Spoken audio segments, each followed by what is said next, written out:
Aujourd'hui, à l'Assemblée nationale, nous avons reçu le vice-premier ministre de l'Intérieur. Il est venu pour obtenir l'autorisation de la ratification, n'est-ce pas, de l'accord que la République démocratique du Congo a signé avec la Turquie en matière de sécurité et de défense dans notre pays. Alors, comme vous le savez, la Turquie est devenue un pays incontournable lorsqu'il s'agit des questions sécuritaires et même de l'industrie de l'armement, des drones et consorts.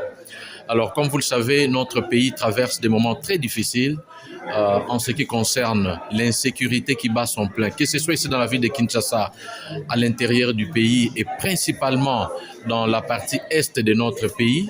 Alors, c'est vraiment des accords importants que nous, Parlement, nous devons autoriser la ratification afin que ça puisse produire des effets.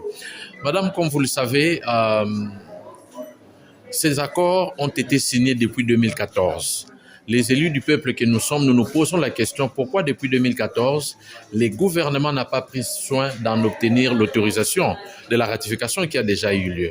Pourquoi avoir attendu 12 ans et nous le présenter aujourd'hui? Et aussi, nous avons soulevé la question liée aux autres accords que notre pays a conclus avec le même pays, la Turquie.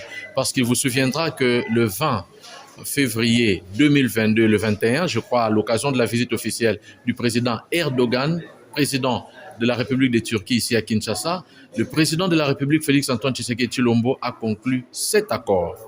Notre gouvernement a conclu 7 accords de coopération, parmi lesquels il y a des accords sur la défense et la sécurité, il y a même des accords sur l'industrie de l'armement.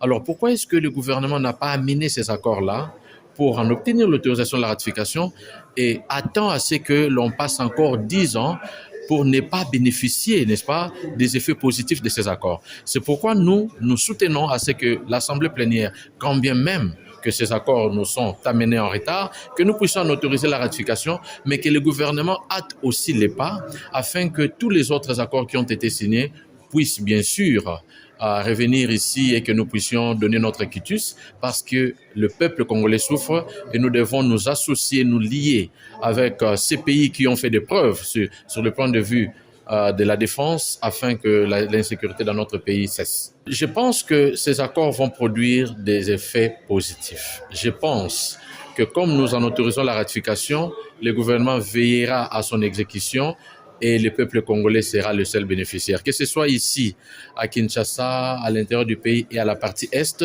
ces accords vont permettre à ce que nous puissions endiguer, n'est-ce pas, l'insécurité et aider notre peuple à retrouver la paix.